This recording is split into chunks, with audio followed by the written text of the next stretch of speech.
पहलवानी के दंगल से निकलकर अब विनेश फोगाट और बजरंग पुनिया सियासी दंगल लड़ने वाले हैं।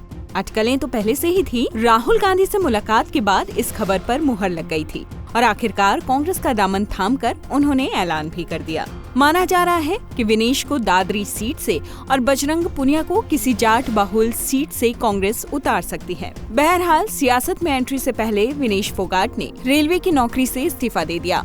ओएसडी के पद पर विनेश तैनात थी। अपने इस्तीफे का ऐलान करते हुए उन्होंने एक्स पर लिखा, रेलवे की सेवा जीवन का एक यादगार और गौरवपूर्ण समय रहा। मैं रेलवे परिवार की हमेशा आभारी रहूंगी। लेकिन ऐसा क्यों? विनेश ने सियासत तो ज्वाइन की, लेकिन नौकरी क्यों छोड़ दी? चलिए आपको बताते हैं इसके पीछे का सरकारी नियम, जिसकी वजह से विनेश को नौकरी छोड़नी पड़ी। सरकारी अफसर या कर्मचारियों के न सिर्फ चुनाव लड़ने बल्कि किसी भी तरह की राजनीतिक गतिविधि में शामिल होने तक पर रोक है।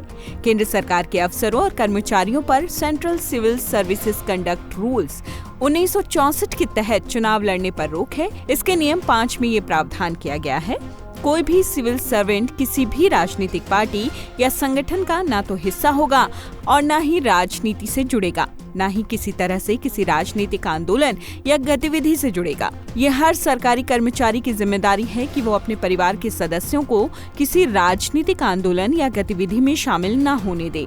अगर फिर भी ऐसा होता है तो सरकारी कर्मचारी को इस बात की जानकारी सरकार को देनी होगी। कोई भी सरकारी कर्मचारी किसी भी राजनीतिक व्यक्ति के लिए न तो प्रचार करेगा, न अपने प्रभाव का इस्तेमाल करेगा। हालांकि कभी कभी अदालतें पद पर रहते हुए सरकारी कर्मचारी को चुनाव लड़ने की इजाजत देती हैं। पिछले साल राजस्थान हाईकोर्ट ने दीपक घोघरा नाम के सरकारी डॉक्टर को विधानसभा चुनाव लड़ने की इजाजत दी थी। हाईकोर्ट ने कहा था कि अगर दीपक चुनाव हार जाते हैं तो दोबारा ड्यूटी ज्वाइन कर सकते हैं। उन्होंने भारतीय ट्राइबल पार्टी के टिकट पर डूंगरपुर सीट से चुनाव लड़ा था, जिसमें वो हार गए थे। विनेश के चुनाव लड़ने को लेकर आपकी क्या राय है? कमेंट बॉक्स में हमें जरूर बताएं। इस तरह की तमाम खबरों से अपडेट रहने के लिए लाइक कीजिए, शेयर कीजिए, सब्सक्राइब कीजिए इंडिया टीवी।